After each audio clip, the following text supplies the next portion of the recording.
Good morning. আজকে আলোর কিচেনে একটা নতুন রান্না নিয়ে এসেছি। এটা আমি বানাবো চিকেন টিক্কা কাবাব। এটার মধ্যে আমি মশলা দিয়েছি আদা, রসুন, পেঁয়াজ বাটা, গুঁড়ো লঙ্কা, আর আমার যে মশলাটা থাকে বিরিয়ানির মশলা আমি সেটা দিয়েছি। এটা দিয়ে আমি 1 ঘন্টা মতন আমি মেখে রেখেছিলাম।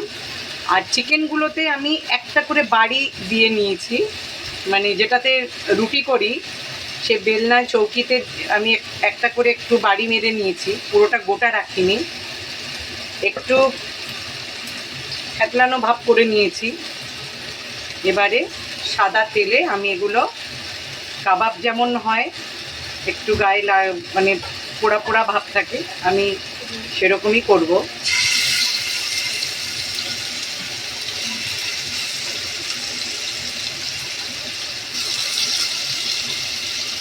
এতে আরও অনেক মশলা পড়ে, আমি দিইনি, তার কারণ হচ্ছে এরকম অল্প মশলাতে হাতের কাছে যে মশলাগুলো থাকে সেগুলো দিয়ে রান্না করলেও যে ভালো লাগে, স্বাদ পাল্টায়, আমি সেটা দেখানোর চেষ্টা করছি আপনাদেরকে বারবার,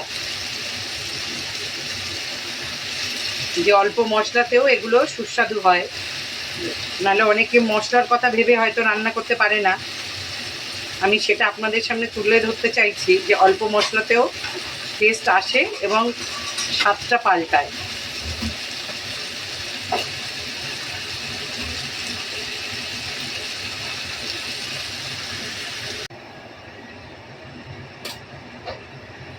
এটা একদম অল্প তেলেই আমি রান্না করব, বেশি তেল দিলে এটা হবে না। দেখুন কতটা জল বেরিয়েছে, এই জলের মধ্যে চিকেনটা গলবে। তারপরে আমি এটাকে যখন জলটা একটু শুকিয়ে যাবে তখন এটাকে আবার উল্টে পাল্টে ভাজা করে নেব। দেখুন কতটা জল বেরিয়েছে, এই জলটাকে এখানে করতে হবে। আর তেল কিন্তু একদম সামান্য করেই দিতে হবে যেন কাবাবের ফ্লেভারটা আসে। এতে ডুবো তেলে ভাজা হবে না, সেটা তাহলে আবার অন্য নাম হয়ে যাবে, চিকেন পাকোড়া হয়ে যাবে।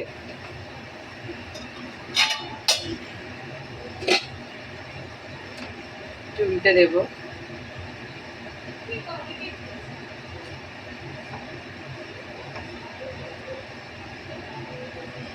গলেই গেছে, যেহেতু আমার একটু চিকেনটা থেতলানো ছিল যার জন্য এটা গলে গেছে। গোটা দিলে কিন্তু মশলাটা ওর মধ্যে ঢোকে না, যার জন্য ভালো হয় না। আর একটু এ করে দিলে মশলাগুলো ঢোকে, যেহেতু কম তেলে ভাজা হবে।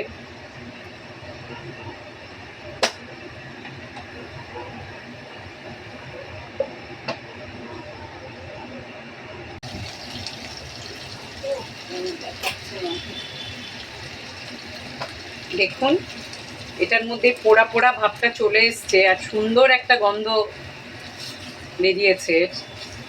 পোড়া পোড়া ভাবটা আনলে তবেই কাবাব।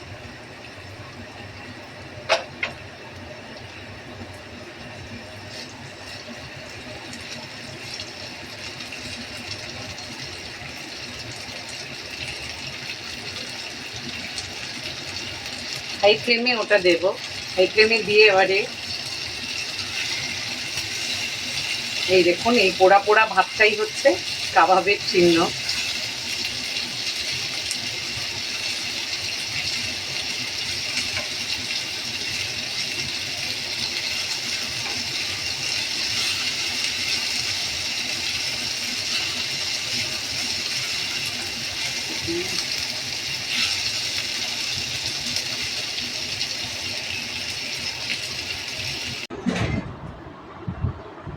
এটা পুরোপুরি কমপ্লিট হয়ে গেছে। দেখুন এরকম কাবাবটা একটু এইরকম লাল লাল, একটু এরকম লাগা লাগা হবে।